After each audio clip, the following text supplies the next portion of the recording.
안녕하십니까. 세상 읽어주는 남자 이상훈입니다. 오늘은 퀄컴과 삼성의 관계를 다시 짚어보는 시간을 갖겠습니다.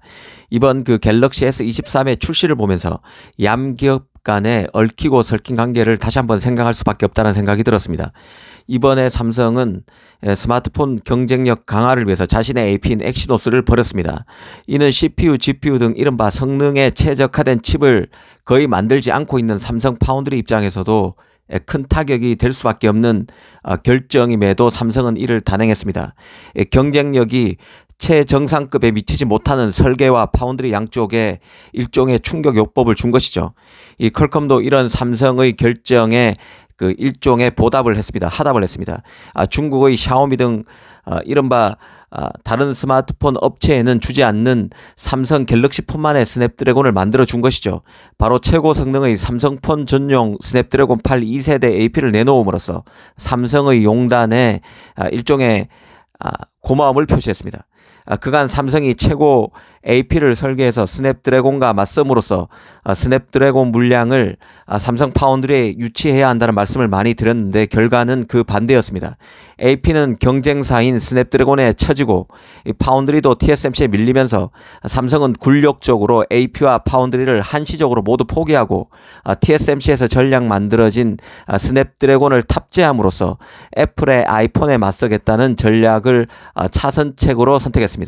이 삼성 입장에서 그나마 다행스러운 해석이 가능한 부분이 있다면 삼성의 짜임새 있는 사업 포트폴리오 덕분에 AP와 파운드리를 포기했지만 스마트폰만은 최고로 가져가겠다는 차선을 선택할 수 있었고 이 퀄컴으로부터도 이 삼성만의 AP를 만들게끔 유인할 수 있었다는 데 있습니다.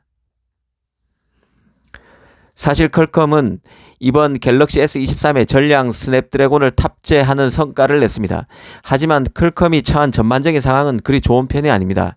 이 반도체 시장을 거시적으로 보면 기존 프로세서 강자가 어려움을 겪게 되는 구조에 처해 있습니다. 자신의 서버를 갖고 있는 기업들이 자신의 프로세서를 스스로 설계하려는 움직임 때문에 CPU에서는 인텔이 어려움에 처하고 있습니다. 이 스마트폰 시장에서도 인류 업체로 성장하기 위해서 스마트폰 업체들이 직접 AP를 설계하기 위한 역량 구축에 매진하고 있기 때문에 이 퀄컴의 스냅드래곤도 중장기적으로 위축될 수밖에 없는 상황입니다. 그런 만큼 퀄컴으로서는 시장 다변화가 필수입니다. 그래서 퀄컴은 최고 스타트업으로 꼽혔던 누비아를 인수했습니다. 이 퀄컴으로서는 삼성의 엑시노스 성장 그리고 언젠가는 이뤄질 중국 스마트폰 업체의 자체 AP 개발 등의 잠재적인 악재에 맞서기 위해서 애플 최고 엔지니어들이 설립한 누비아를 사들인 것이고 이 퀄컴은 누비아를 통해서 앞으로 최고 사양의 AP를 비롯해서 노트북용 CPU, 차량 인포테인먼트 등에 두루 활용할 프로세서 등을 앞으로 줄줄이 내놓게 될 것입니다. 사실 이런 퀄컴의 절치부심과 야망 때문에 ARM도 바짝 긴장하고 있는 상황입니다. 이 퀄컴이 누비아 기술력을 통해서 앞으로 더 많은 맞춤형 코어 디자인을 만들어서 단기적으로 ARM에 대한 라이선스 비용을 낮추고 이 장기적으로는 설계 기업으로서 애플을 제치겠다는 야심을 구체화하자 IP 업체인 ARM이 소송을 제기했다는 점은 일전에 말씀드린 적이 있습니다.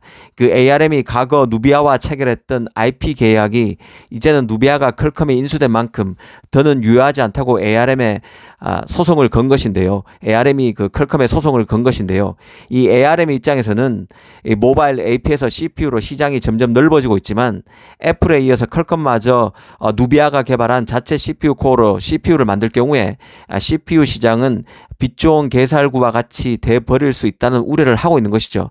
그러다 보니 ARM으로서는 누비아와 이전에 맺었던 계약을 문제 삼아서 퀄컴이 누비아가 개발한 커스텀 코어를 계속 개발하고 사용하는 일을 막기 위해서 나섰다고 봐야 할 것입니다. ARM 입장에서는 이 퀄컴이 대형 고객 중 하나입니다. 그런 고객의 소송 제기까지 감수하고 나선 것은 그만큼 걸출한 설계 기업이 자체 코어를 개발하려는 추세에 ARM이 얼마나 위기감을 갖고 있는지 유추해 볼 수 있습니다. 특히 ARM은 미국 법원에 제출한 소장을 통해서 기기 제조사에만 라이선스를 제공하고 ARM 이외의 타사 IP를 혼합 사용하는 것을 금지하는 것을 요구하는 내용까지 넣었습니다. 기기 제조사에만 라이선스를 제공하겠다는 것은 가령 그 스마트폰을 만드는 삼성, 애플, 구글 같은 곳은 ARM과 라이선스 계약을 체결할 수 있지만 스냅드래곤 칩을 스마트폰 회사에 공급함에도 자체 폰이 없는 퀄컴이나 그 마찬가지로 AP인 디멘시티를 만들지만 자체 폰은 없는 미디어텍에는 ARM IP를 더 이상 안 주겠다는 뜻입니다. 또 ARM 이외의 타사 IP를 혼합 사용, 섞어 사용하는 것을 금지하겠다는 것은 가령 그 엑시노스 AP 같은 경우는 CPU IP는 ARM 것을 쓰고 GPU IP는 AMD IP와 협력하고 있는데 삼성이 이런 것을 못하도록 하겠다는 것이죠. 삼성한테는 AMD로 갈아타지 말고 이전대로 ARM의 만리 GPU를 계속 쓰라는 얘기와 같습니다.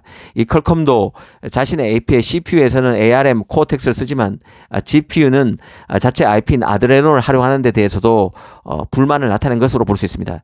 그 ARM이 퀄컴에게서 더 많은 그 라이선스 비용을 뜯어내기 위해서 이런 소송을 제기한 것으로 저는 보고 있지만 소장 내용을 통해서 치열한 경쟁에 노출되어 있는 대표 IP 업체 ARM이 어떤 생각을 하고 있는지 그 일단을 살펴볼 수 있다는 판단입니다. 그 ARM은 자신의 대형 고객사인 퀄컴에 소송을 걸었습니다. 그리고 자신의 아키텍처 라이선스 기회를 손상시키는 계기가 될 수 있는 내용도 집어넣었습니다.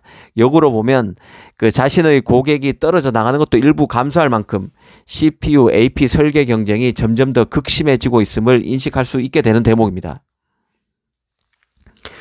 사실 그 퀄컴으로서는 이번 삼성 갤럭시 S23에 자신의 칩인 스냅드래곤을 전량 탑재하는 것이 마지막 불꽃일 수 있다는 위기감이 내부적으로 있을 것으로 봅니다.